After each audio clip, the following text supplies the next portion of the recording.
இயேசு உங்களை நேசிக்கிறார். பிரியமானவர்களே, இந்த நாளில் ஆண்டவர் நம்மளோடு பேசும்படிய வேதத்திலிருந்து சில வசனங்களை கூட வாசித்து ஆண்டவர் நம்ம கற்றுக் கொடுக்கக்கூடிய காரியங்களை பார்ப்போம்.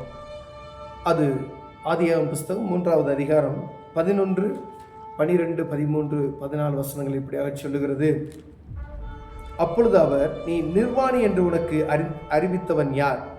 புசிக்க வேண்டாம் என்று நான் உனக்கு விலக்கின விருட்சத்தின் கனியை புசித்தாயோ என்றார்.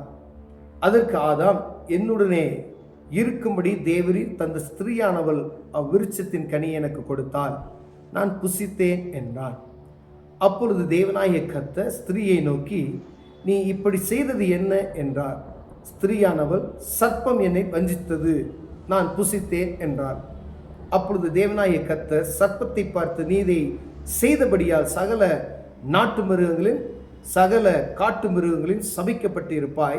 நீ உன் வயிற்றினாலே நகர்ந்து உயிரோடு இருக்கும் நாளெல்லாம் மண்ணை தின்பாய்.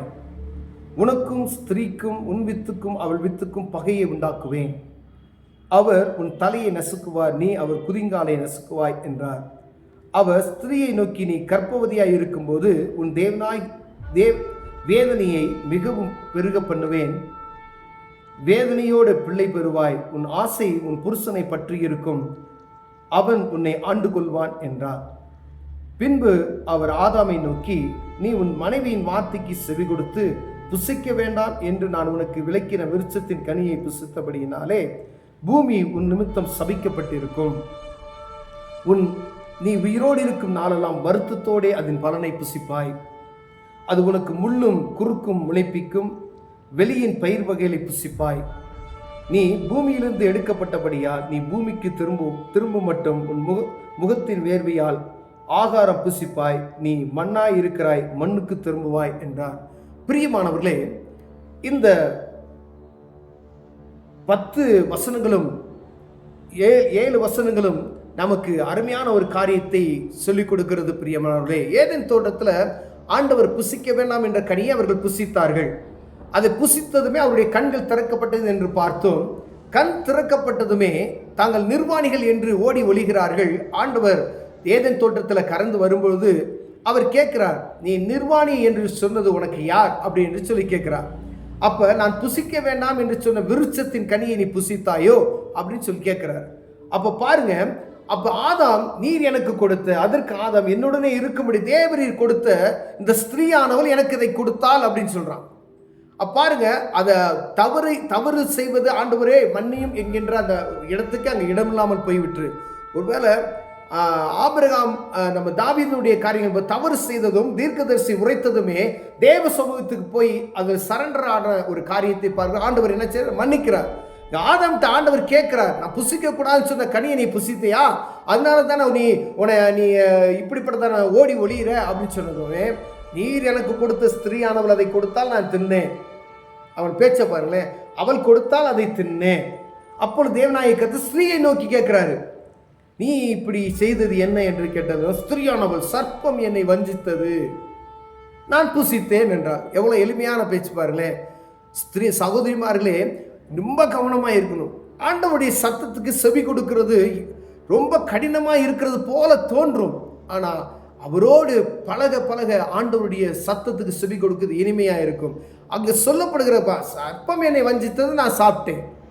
இப்போ ஆண்டவர் பாருங்க, 3 பேருக்குமே ஒரு சாபத்தை கொடுக்கிறதை பார்க்க முடிகிறது. பிரியமானவர்களே, நீ சர்ப்பத்துக்கு ஆண்டவர் சொல்ல, நீ இதை ஏன் செஞ்ச, நீ செஞ்சதுனால அது வரைக்கும் பாம்புக்கு கால் இருந்திருக்கும்னு நினைக்கிறேன், நீ இனிமேல் வயிற்றுனால நகர்ந்து தான் போவ.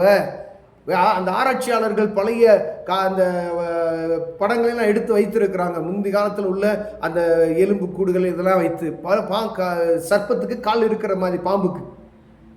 அப்போ ஆண்டவர் சபித்த சபிப்பு இந்நாள் வரைக்கும் அது மறையவே இல்லை.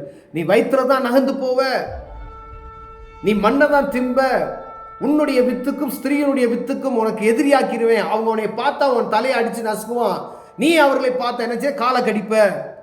அவர் கொடுத்த அந்த சாபம் இந்நாள் வரைக்கும் என்ன செய்யறது, முதல் மனுஷிக்கு அந்த நாளில் ஏற்பட்ட அந்த சாபம் இந்நாள் வரைக்கும் நடந்து கொண்டு இருக்கிறது. பிரியமானவர்களே, பாம்பை பார்த்து அடிக்கிறதுக்கு என்ன செய்வோம், கம்பை தான் தூக்குவோம்.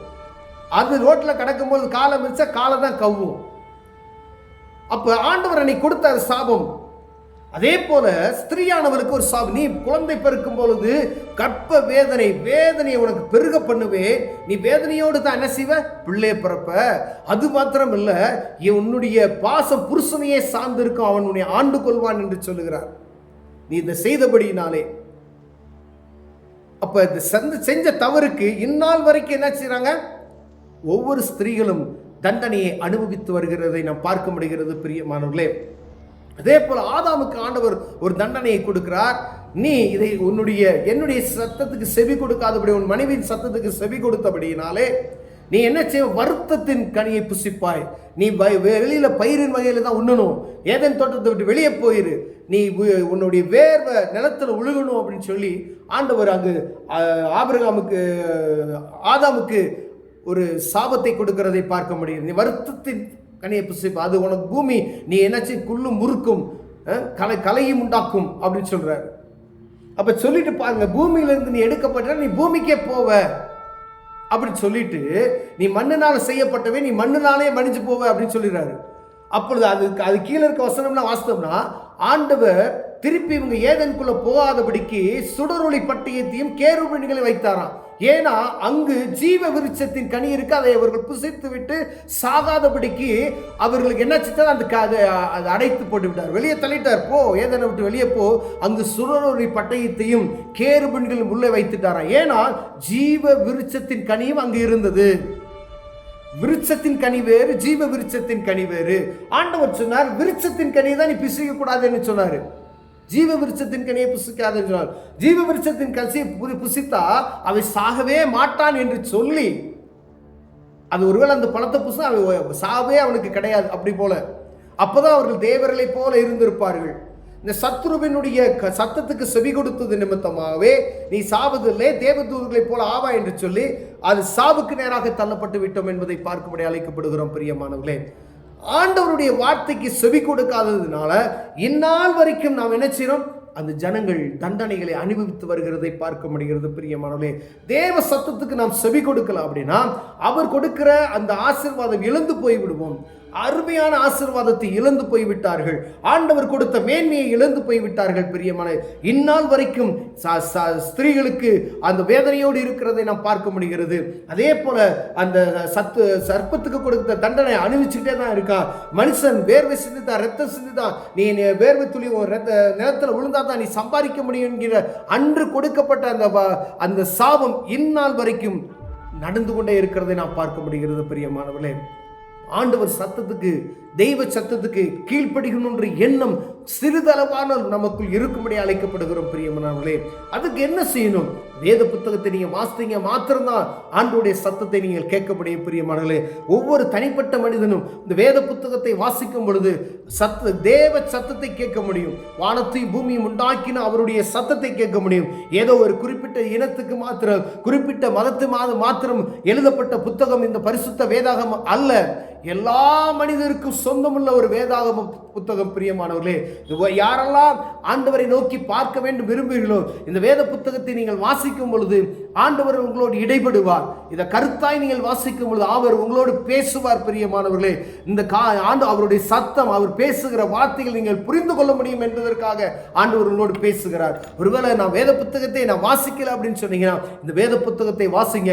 இது உங்களுக்கு உங்களை வழிநடத்தும், இது உங்களை மேன்மைப்படுத்தும், இது நிமித்தம் அநேக காரியங்களை நீங்கள் கற்றுக்கொள்வீர்கள் என்று ஆண்டவர் விரும்புகிறார். கண்களை மூடுவோம், ஜெபிப்போம். அன்பின் தகப்பனே, ஆண்டவரே அருமையான நாளுக்காய் ஸ்தோத்திரம். ஆண்டவரே கர்த்தருடைய சத்தத்தை கேட்காததுனால ஆண்டவரே சபிக்கப்பட்ட முதல் மனிதர்களை நாங்கள் இங்கு பார்க்கிறோம். ஆண்டவரே நாங்கள் அநேக முறைகளை தேவ சத்தத்துக்கு செவி கொடுக்காதபடி அழிந்து திரிகிறோம். ஆண்டவரே இனிமேலும் தேவ சத்தத்துக்கு செவி கொடுத்து ஆண்டவர் செய்யக்கூடாது என்ற காரியங்களுக்கு விலகி ஓடுவதற்கு தேவன் உதவி செய்வீராக. நீங்க எதெல்லாம் செய்யக்கூடாதுன்னு சொன்னீங்களோ அதெல்லாம் செய்யாதபடிக்கு எங்களை காத்துக்கொள்ளும்படியே நான் ஜெபிக்கிறேன். இயேசுவின் நாமத்தில் பிதாவே, ஆமென்.